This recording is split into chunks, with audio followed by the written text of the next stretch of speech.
প্রবাস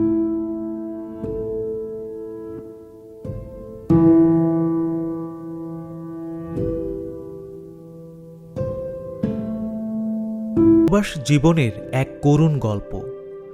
দিনের পর দিন তারা পড়ে থাকেন বিদেশে।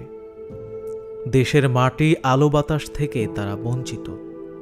বাবা মা স্ত্রী সন্তানের ভালোবাসাকে তারা ত্যাগ করে অক্লান্ত পরিশ্রমে জীবন কিংবা ভাগ্যের চাকা ঘুরিয়ে চলেন কেবলই একটু ভালো থাকার প্রত্যাশায়। এদিকে মাস শেষ হতে না হতেই পরিবারের সদস্যরা নানা বায়না নিয়ে অপেক্ষায় থাকে প্রবাসে থাকা মানুষটি টাকা পাঠাবে।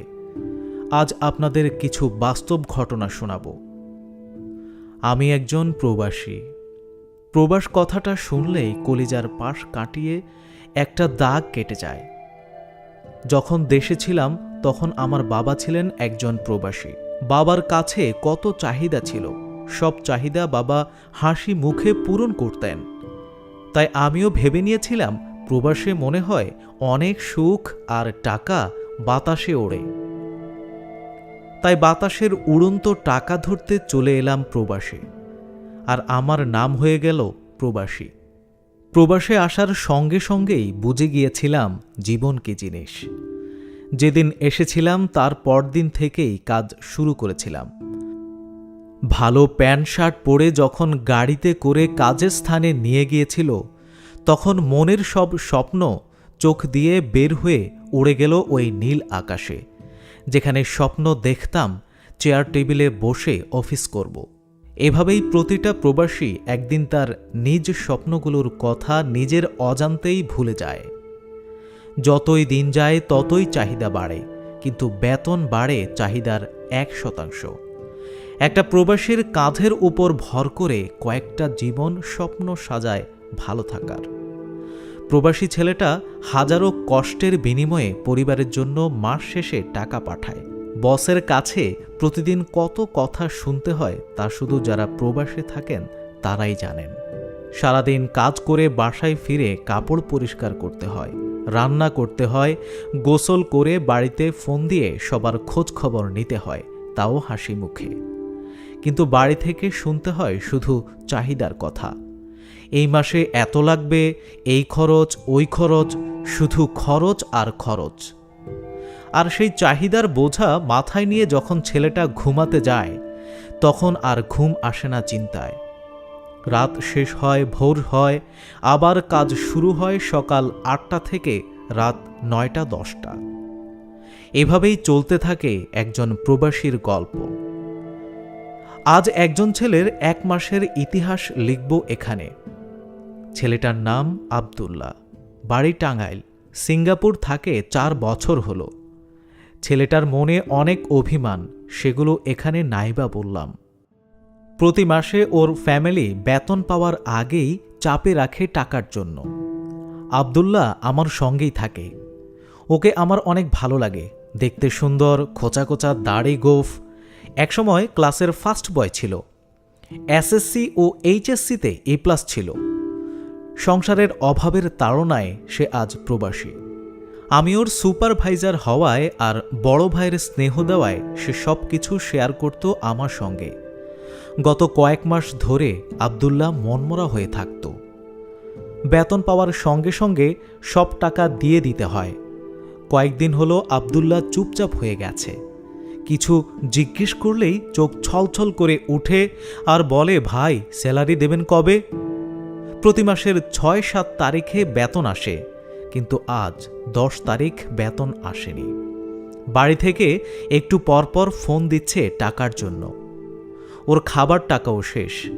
কাজে আসার জন্য প্রতিদিন বাস ভাড়ার টাকা তাও শেষ 1 সপ্তাহ আগেই। 1 সপ্তাহ আগে সকালবেলা ঘুম থেকে উঠে দেখি রেডি হয়ে বসে আছে, কিন্তু রুম থেকে বের হচ্ছে না। কাছে যেতেই বলল, ভাই কাজে যেতে পারবো না। পরে $20 দিয়ে কাজে যেতে বললাম। আজকে 10 তারিখ হয়ে গেছে, কিন্তু বেতন আসেনি, টাকাও নাই। লজ্জায় বা যে কোনো কারণে আমাকে কিছুই বলেনি, একা একাই রুম থেকে চুপ করে বের হয়ে গেল। ট্রেন স্টেশনে এসে আব্দুল্লাহ আশায় আছে যদি কোনো পরিচিত কেউ আসে তার কাছ থেকে $2 নিয়ে টিকিট কেটে আসবে, কিন্তু পরিচিত কাউকে পায়নি। তাই পরিচিত কয়েকজন বাংলাদেশি ভাইয়ের কাছে হাত পেতেও $2 পায়নি, কিন্তু সে মাস শেষে ঠিকই 80,000 টাকা বেতন পায়। আবদুল্লাহ তখন নিরুপায় হয়ে এক সিঙ্গাপুরিয়ান মহিলার কাছে $2 চায়। লিখতে গিয়ে আমার চোখের জল ফোনের ডিসপ্লেতে পড়ছে। কি বলবো ভাই, বিশ্বাস করেন, সঙ্গে সঙ্গে ওই ভদ্রমহিলা $10 দিয়ে বলল, বেবি ইউ হ্যাভ ফুড মানি। এই কথা বলার পর আবদুল্লাহ সঙ্গে সঙ্গে কান্না শুরু করল।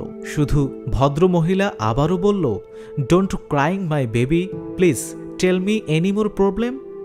আবদুল্লাহ আবেগে থ্যাঙ্কস ছাড়া আর কিছুই বলতে পারেনি। এই গল্পের শিক্ষা হচ্ছে, একজন প্রবাসী পরিবারের চাহিদা মেটাতে গিয়ে অনবরত নিজের জীবনের সঙ্গে যুদ্ধ করে বাঁচে। প্রবাসের এক একটা প্রবাসী এক একটা আবদুল্লাহ।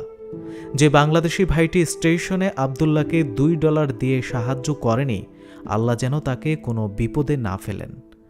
প্রবাস জীবনে কেউ দুঃখ পায় না, কারণ দুঃখ পেতে আপনজন প্রয়োজন হয়। আপনজন ব্যতীত অন্য কেউ দুঃখ দিতে পারে না। প্রবাস জীবন এমনই যে এই জীবনে দুঃখ পাওয়া যায় না, তবে প্রবাস জীবনের সঙ্গী হয় কষ্ট এবং এমনভাবে লেগে থাকে যে পিছুই ছাড়তে চায় না। দুঃখ এবং কষ্টের মাঝে যে বিশাল ব্যবধান, তা প্রবাসীদের মতো অন্য কেউ অনুভব করতে পারে না। প্রবাসে প্রবাসীরা যা অর্জন করেন, সেটা অর্থ কিংবা শিক্ষা যাই হোক না কেন, সেটা তার অতুলনীয় কষ্টের ফসল ছাড়া কিছুই না। আপনাদের কাছে অনুরোধ, যারা দেশে আছেন আর বন্ধু বান্ধব বা আত্মীয় স্বজন অথবা পুত্র কন্যা কিংবা স্বামী স্ত্রী যেই প্রবাসী হোক না কেন, সব কিছুর মধ্য দিয়ে প্রবাসীদের সেই কষ্ট, অনুভূতি, বেদনা, নীরব কান্না একটু বোঝার চেষ্টা করবেন। তাদেরকে যতখানি সম্ভব নিজেদের কাছে রাখার চেষ্টা করবেন। আপনি কল্পনাও করতে পারবেন না আপনার বিশেষ এই অনুভূতি একজন প্রবাসীর জীবনে কতখানি প্রভাব ফেলবে, তার প্রবাস জীবন কতখানি আনন্দময় হয়ে উঠবে।